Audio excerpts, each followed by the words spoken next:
Now that the windows are successfully installed or integrated into the house, I can start going back in and looking at some of the things that bother me. And one is that this is the formal entrance to the house. And I think it would look better if this wall were completely brick all the way up to the top. So if I take this wall and I'm selecting it and I'm going to edit the type and I'm going to duplicate it, and I'll just call it the exterior entry wall, for example. The importance of naming these stacked walls is so that when you go back and look at, you're trying to select a particular wall that you want, it's easy if you have named it something that makes sense to you, so you can look at it and go, exterior entry, oh yeah, I know what that is. So I'm gonna say okay to that. And I have the preview here. And what the wall that I want is, I want this wall to be all the way up as brick. So I'm going to, in our class, we don't have these two pieces on top, but that's actually how the wall would be built. We just made one single wall here, and that's fine for this class, but I'm going to delete this wall because I don't want any siding there, so I will delete it. And then I'm going to delete the bond because I don't need that either. And so that's what my stacked wall will look like. So let's see what happens if I have changed that to all brick.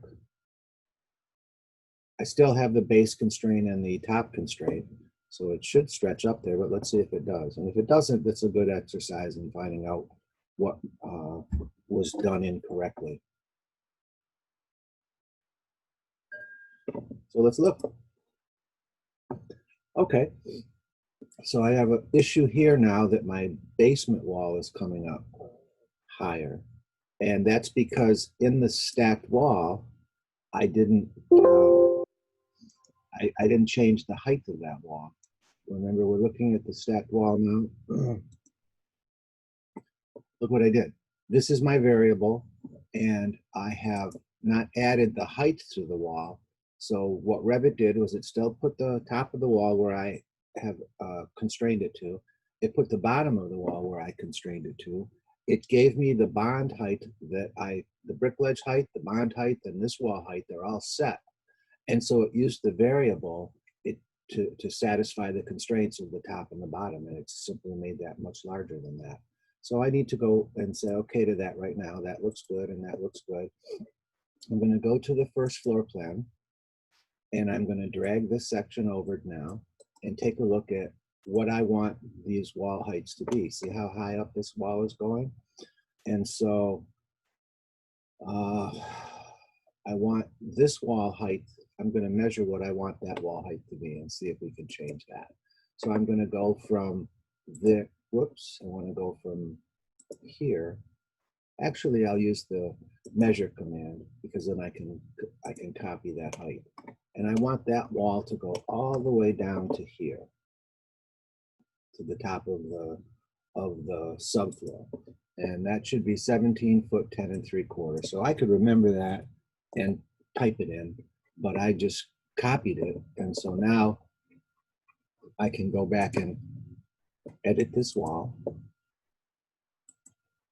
and change that particular wall height, which is this one. Let's see, that's this one. And I'm going to change that height by just Control V. I'll paste that new height in there and let's see what happens. It's looking better to me already. And look at that. It changed it to, now I will have to fix that, and I'll come back and fix that later because I want to take a look at what I just did. Look at that. I wanted this wall to be all brick, and I changed the stacked wall, but I failed to change the height of the first floor wall so that it equaled the actual height. And so now I have my house looking much nicer now because this is the formal entrance, and I just think it should be all brick instead of just a little bit of brick. And so I changed it because before it was siding all the way across. So now it's just starting to me anyway, to look a little bit more substantial as far as the shape of the house goes right now. So that was a quick tutorial. I'm changing the stacked wall to a slightly different condition, and I'll stop it right here.